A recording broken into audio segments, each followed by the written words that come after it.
So at this point, it may be useful to highlight, again, this is a little tutorial, which I'm going to call the anatomy of secrecy. How do you make something secret within the government or military community? Well, the first thing, you can define the content of what's going on as secret or top secret or whatever level is justified by the content of the material.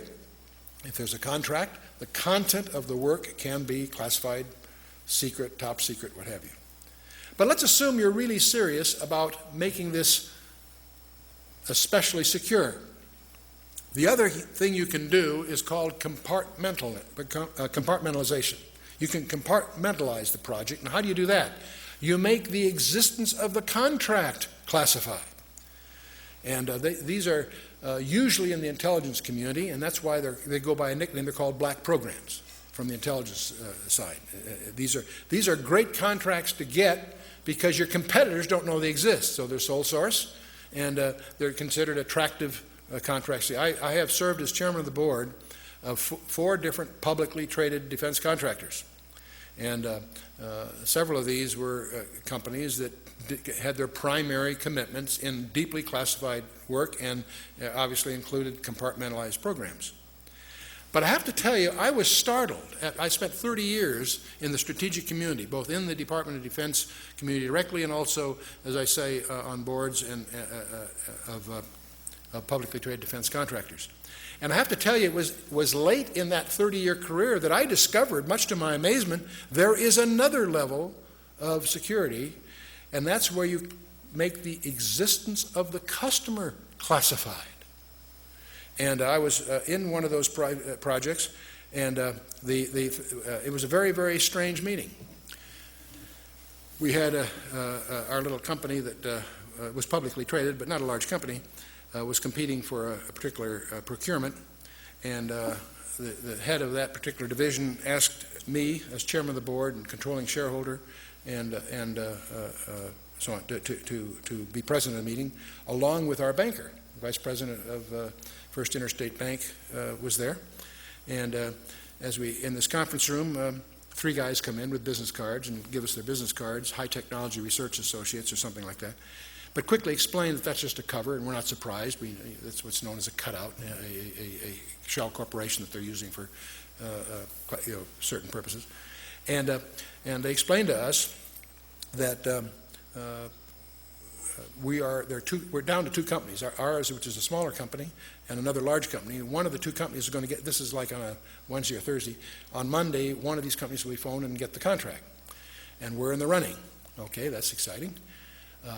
But then they explain that they're very embarrassed because we'll get a verbal okay on Monday if we win, but we'll have to start work right away to make the timing, and they won't be able to get paperwork to us for maybe 60 or 90 days. They're embarrassed, but it takes that long to get the kind of paperwork we need. And so the problem is we're going to have to start on a verbal go-ahead before we have paper. And the problem with that is that they looked at our financials, and we weren't that financially strong to undertake that kind of a commitment. And so that's why they wanted a banker there. And so they said, could the bank extend? I think we had a credit line in those days of, I think, $4.5 million. It would take another $1.5 million to make us presentable for this purpose. And so they asked the bank if the bank could increase our credit line for $1.5 million. The banker very naturally said, "You don't tell us who you are, and you won't tell us what it's all about." The answer is no. And so we're at a stalemate because, as it stood, we wouldn't be qualified. And I turned to the vice president of First Interstate Bank. I says, "You people have my personal financials." In those days, I had money. That's before I got in my project with the Russians. But anyway, that took me down. But the point is, in those days, I had a net worth. I says, "You have a net worth. If I guaranteed the incremental loan, would the bank willing to go along with this?" And he said, "I can't." He says he didn't have the authority, but we go downtown. He says they'd probably go along with that. So I turned to the customer. I says, "If I can pull that off in the next 24 hours, would that suffice?" And they said, "Sure." So that's exactly what we did. I went downtown the next morning to First Interstate Bank. We signed some papers, and I guaranteed an incremental $1.5 million on the existing $4.5 million loan on that Thursday or Friday, whatever it was. And that Monday, we did get a phone call, and we won this contract. And that was it turned out to be the electronics for the B-2. And it was 18 months later that whole project got transferred to Northrop. But prior to that, it was in an organization whose existence is classified.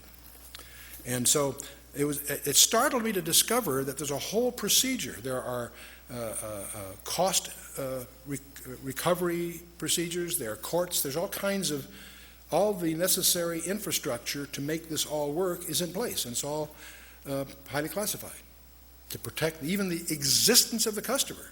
That's the third level, if you will. You follow me? Well, one of the things that I want to, when you start talking about this, with that kind of a structure, how do you also really protect something that you're trying to keep secret? And one of the things you can do is have an active disinformation strategy. You not only keep it secret, you publish things to keep people from understanding what it is, discredit it, or whatever else. And we did that, for example, in the Manhattan Project during World War II. The very existence of our atomic bomb project, the so-called Manhattan Project, was hidden under a whole bunch of other cover stories and pseudo-projects. You went through certain doors, there were projects going on that really had nothing to do with anything, they were just a cover to hide what was really going on. Active disinformation. And one of the things I personally suspect is that's exactly what they did with MJ-12. It's very possible that they surface documents that have flaws in them, knowing that after a few months, few years, whatever, the diligence of researchers will discover that that couldn't have been that typewriter, that really isn't Truman's signature, whatever. So everybody knows that MJ-12 is just a big hoax. What a perfect cover. Ask anybody that's in this community about MJ-12, and they'll shrug it off right away. Oh, that's that hoax that surfaced in the 80s. Really? What a perfect cover. And obviously, if I think it's real, I think it's continued. It obviously has gone under new names and so forth. But I suddenly began to realize that the debunking of MJ-12 may be very well, there's a number of reasons I don't want to get into that caused me to suspect that that all was contrived. There have been some others like that, incidentally. So there's a continuing mystery. Why is somebody going to all this trouble to hide, for example, the Roswell stuff from after 56 years, whatever it is, 57 years? 2 presidents, 4 congressmen failed to penetrate the security surrounding the UFO-related issues. That's strange. By the way, a Canadian embassy inquiry was rebuffed in Washington, D.C., with the disclosure that the topic of UFOs enjoys a classification higher than our most secret warheads, the W-88s. They made an inquiry and they got turned down, but they made a mistake when they turned it down because they disclosed the fact that what they were after, which is some UFO information, was classified more highly than our weapon systems. Why? And now, by the way, just as we have Roswell in the United States, in England they have the famous Rendlesham Forest incident.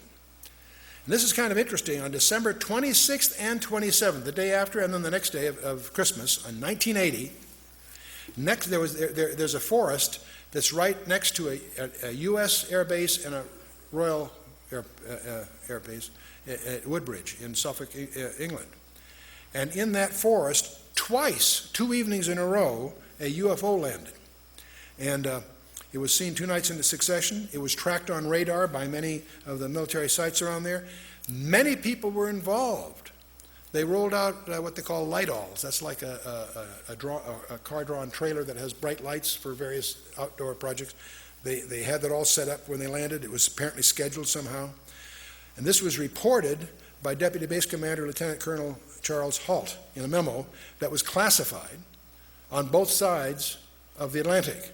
But a copy did get leaked out.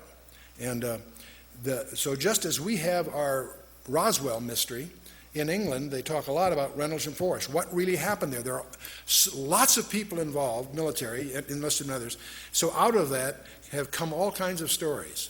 Many of them are too afraid to even talk about it. Others that share incidents, and they're very just as they're bizarre tales about Roswell, there's even more bizarre tales about Rendlesham Forest. Well, the good news is the UK government has announced last few months that the Rendlesham file is going to be released. They're moving towards a Freedom of Information Act kind of posture, and apparently the Rendlesham Forest files, which have only been seen by about 20 people up until the release, and we're moving into a day when some of these mysteries are going to be revealed. Now, another thing that comes up when you talk about these topics are crop circles. And this might be a good chance for our TV people to change tapes if they want. So why don't let's take a 5-minute stretch break and let them collect themselves, and we'll pick up crop circles and some subsequent things following, okay?